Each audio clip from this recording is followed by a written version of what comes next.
Okay, folks. Wow, we're running a little bit late here. My apologies to you who have been waiting for this live stream to start. My oldest daughter is in town from Seattle, Washington, and I'm afraid I was cutting just a little bit too close hopping into the studio chair here. But in any case, we are here, and I am pleased to have with us. I've got to look at my setup here just a little bit. Stephen, I'll be turning this on with you in just a second. So I'll be asking you to introduce yourself as we talk about smart leaders use Zoom effectively still. So Reverend Stephen Martin, I have been getting to know in recent months. I first met Stephen through Facebook. And it kind of feels like I've known him for a while, which is part of the reason we're talking about using Zoom effectively. Even though we've never met face to face, I count him as being a new friend and certainly a colleague. And so, Stephen, let me get you on the screen here. If I can click the right button. There we are. How you doing today? Doing good. How you? You good? Doing good. All right. Doing good. Let me get my sound turned up a little bit. Okay, I can hear you a little better now. All right.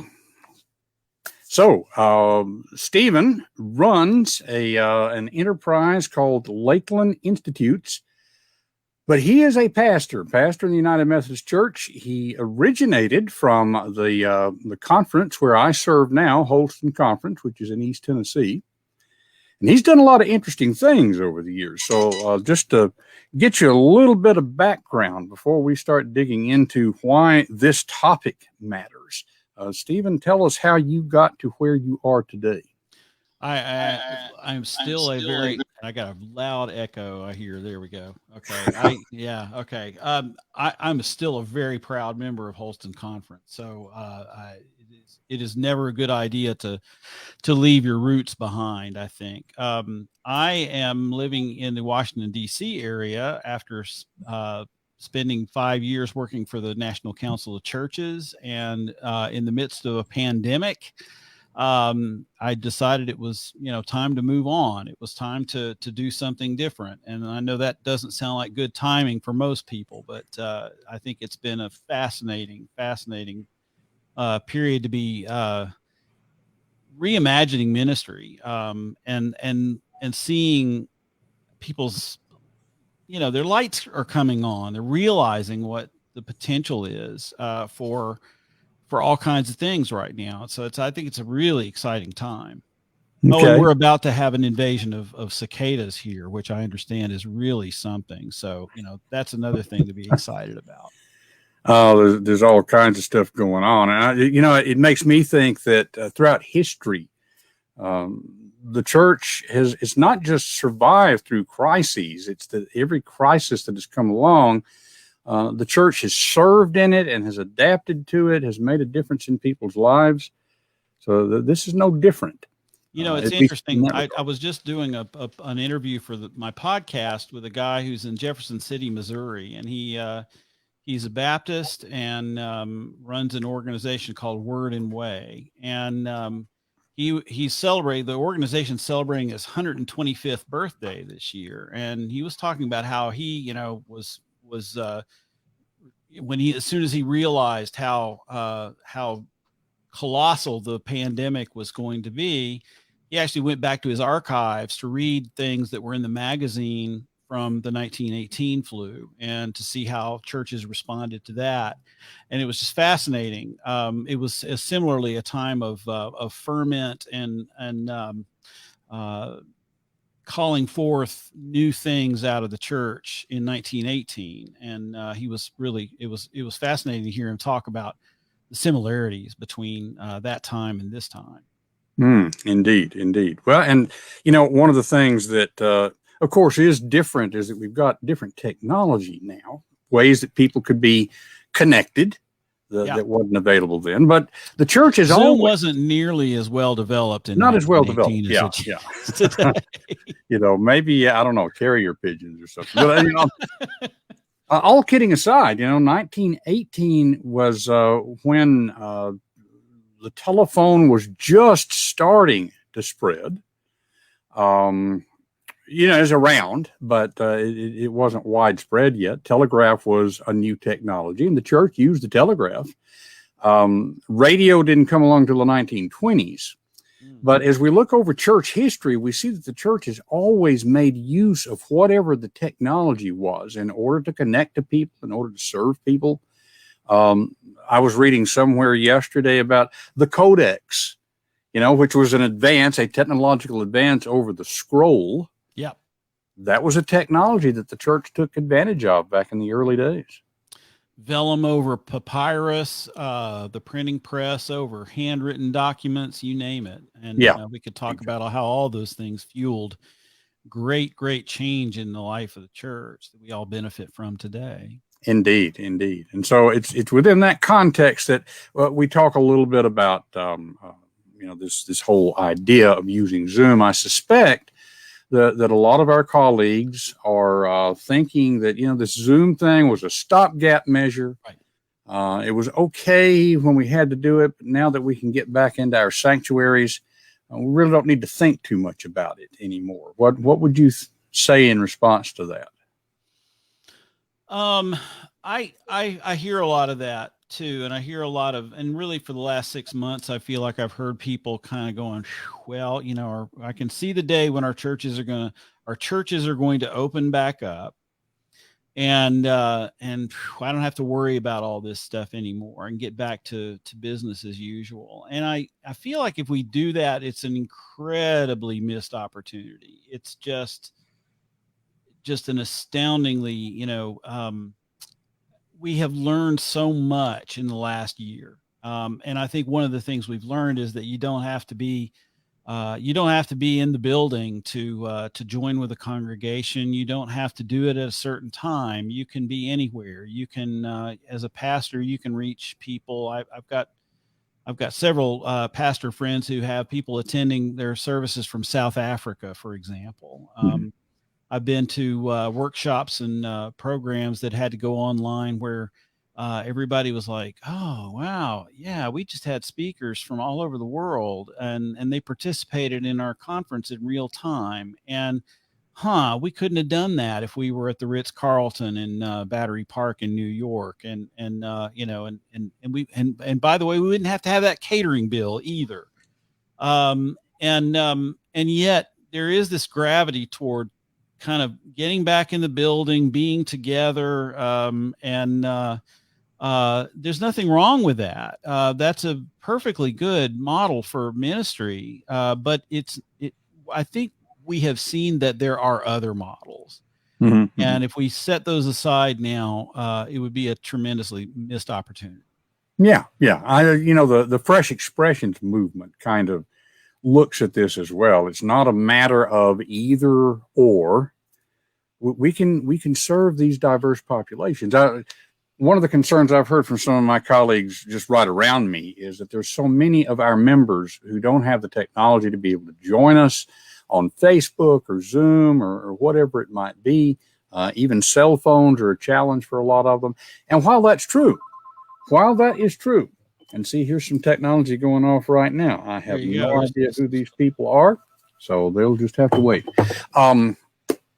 It is true that a lot of the folks who are coming to our buildings are not going to join us on Facebook, but it's also true that there's a whole population of folks who would join us on Facebook or Zoom who won't come into our buildings for whatever reason. Yeah, and there's a whole lot more. There's a lot more people who are willing to encounter us from their living room, their bedroom or wherever, these intimate places in our lives where we don't really let anybody else in. I remember talking to a therapist years ago who was coaching a group of clergy, and he said, you know what, you guys you've got something on you all want to be therapists because you think that's where it's at, but all the therapists want to be pastors because pastors have access to the homes. We traditionally will visit in the home, and most therapists would just kill to see what life is like in a family setting, and how that looks and the perspective you get. Well, suddenly now the church in the last year has gone into that home as well. It has entered the most intimate spaces in our lives. I will confess to you that I've actually listened to a sermon on Sunday morning while showering. Yes. Please don't let that image get in your head. But honestly, that's incredible. That is really incredible. And it was a pastor speaking from the Midwest, Mhm. you think about that, and it's not a replacement for the way we've always been doing it, but goodness, it sure does present some amazing opportunities that we've just never had before. No, absolutely. Absolutely. Now, there may be folks who are listening. We don't have anybody on live with us right now, as nearly as I can tell, but they'll be watching the replay. And some of these folks might be thinking, well, I've been using Zoom for a year.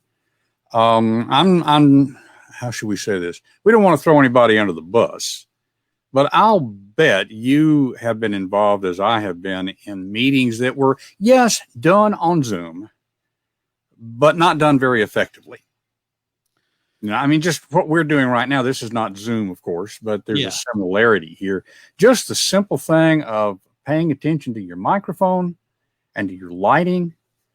There's things we can do here. I'm not moving back and forth a whole lot, but on the other hand, it would be simple for me to put myself back in the spotlight right here, move things around, put us in split screen. We've got different things that we can do to help the engagement, and people really aren't taking advantage of that. How techy do you have to be effective at using Zoom? I think the beauty of Zoom is, Zoom is not the first video conferencing platform. It was not an automatic go-to back in March last year, March 2020. And yet somehow it became, it's like a Band-Aid or Kool-Aid. It's a brand name that became, the name for the thing itself. Almost a generic, yeah. Yeah. So Zoom, to do a Zoom call means, it's just a generic term. But I think that's because the technology is ubiquitous. It may be the easiest way to connect people. It may be the easiest way that we found to have these conversations, and it is very, very powerful and flexible. Mm-hmm. And thank God we had that. Or we might be back in 1918 when churches actually shut down for months and months without having anything going on between the times that they were open. The Zoom has given us a gift, and yet, there are people who don't know how to access. They can't access the technology. They just don't go there. I even can't even blame it on like old folks. It's I got a lot of. Well, I'm not old, but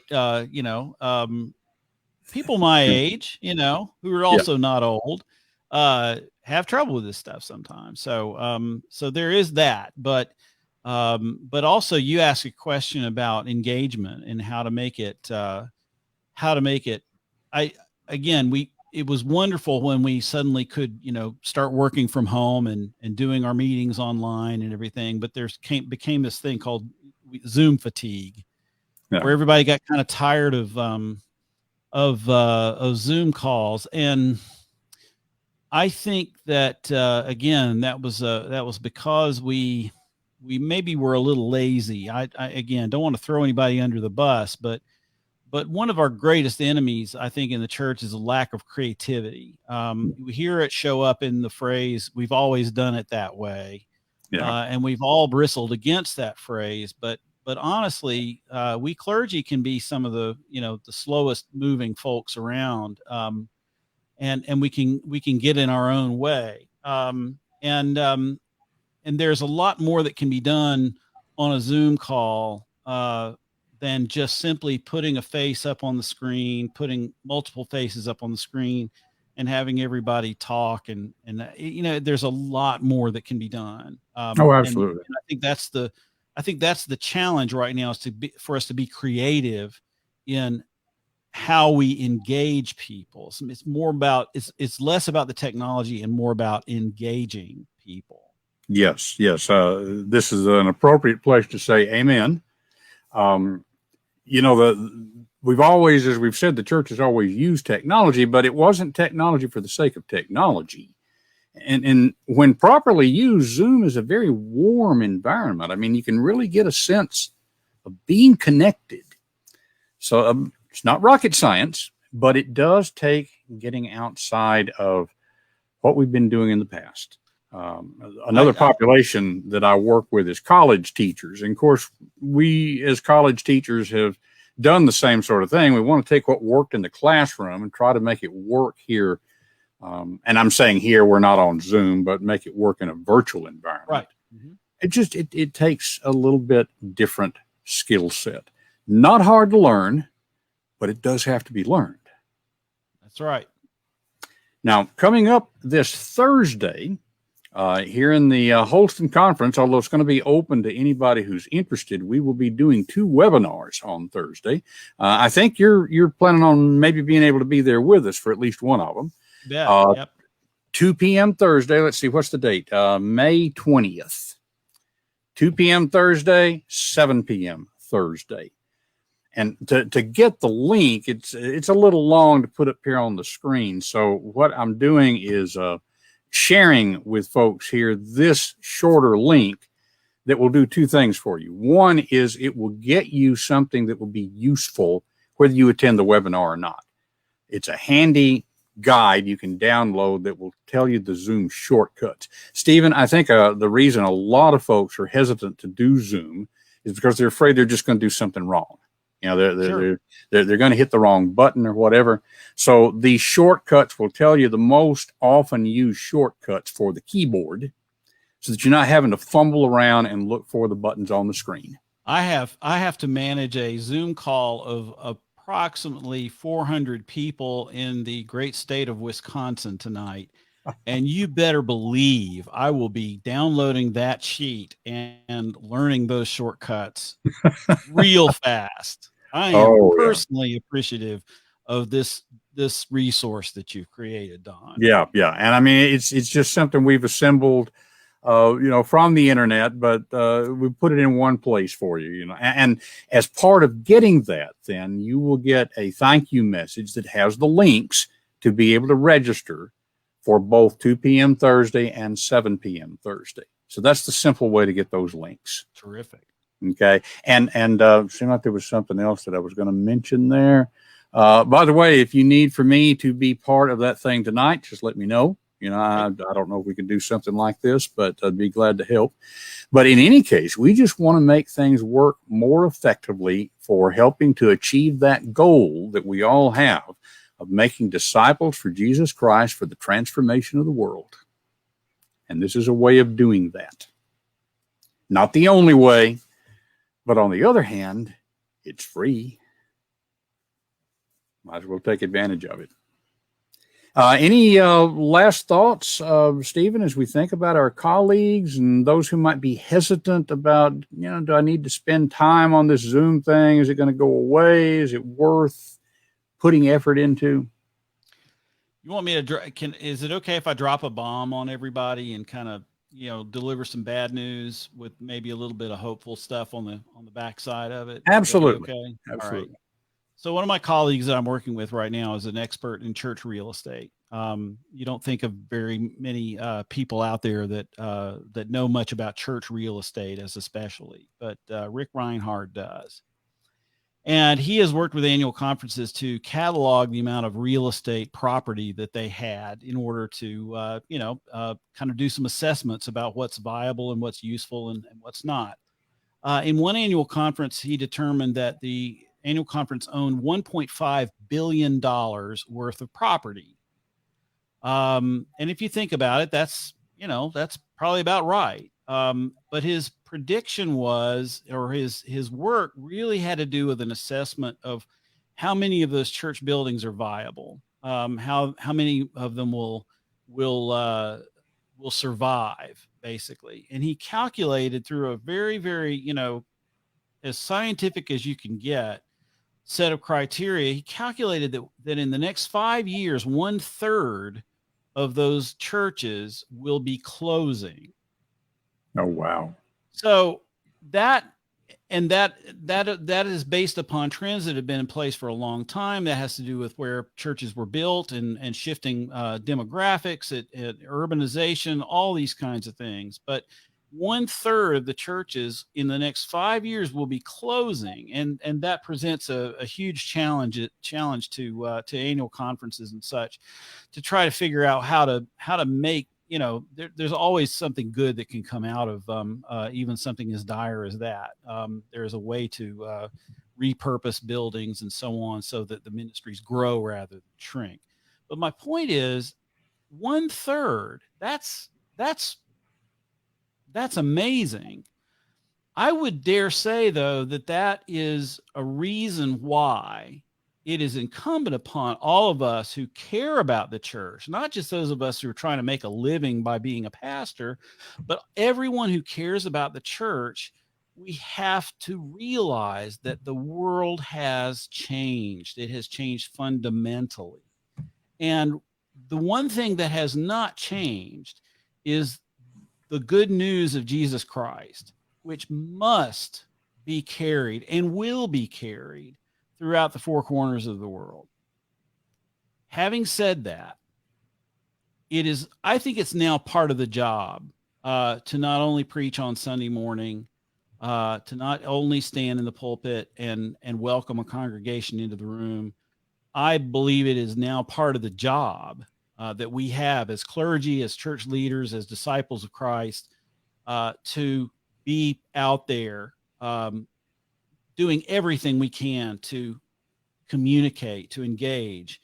And that means trying a lot of things and failing at a lot of things, but it means that we must be out there doing it. And I'm really grateful to you, Don, for raising up the issue of trying to do better practices on Zoom. We all think we've been there and done that. Don't need to learn anything new about Zoom. Well, it's like playing a musical instrument. You can play a scale on a clarinet, but it takes a lot of practice and a lot of work to get a good tone and to really make beautiful music. And Zoom and other engagement tools are exactly the same thing. They're very simple to learn, very basic, but there is an artistry that we can develop in how we engage people. And again, there's no more sacred duty than we have than to share the gospel by whatever means we have. So that's the way I would put it, Don. Some bad news, but I think with all big catastrophes comes great opportunities for those of us who are willing to look in that direction. Well, and it is an opportunity. So, we've got an opportunity here to make a difference. We're going to have this thing coming up here. Yeah, I've got it up on the screen. So this coming Thursday won't cost a dime this Thursday. We will have some opportunities that go beyond this, but just keep in mind that this is a tool that we can use to do exactly what Stephen was talking about. Stephen, I really appreciate your time today. Looking forward to doing this on Thursday and getting your input on Thursday. But I think we're going to go ahead and wrap it up today. Hope if you have any questions, just drop an email to me. You can reach me at pastor.don.king. I should have put that in a banner, shouldn't I? Let's just do that real quick. This is one of the neat things about doing the live stream. You can just put things together on the fly. So let's see, save that. Now let's show it. There we are, pastor.don.king@gmail.com. And I'd be glad to answer any questions that you might have about this. But hope to see you Thursday at one of these webinars. Thanks again to Stephen Martin, and we will wrap it up now. So blessings to all of you. Take care.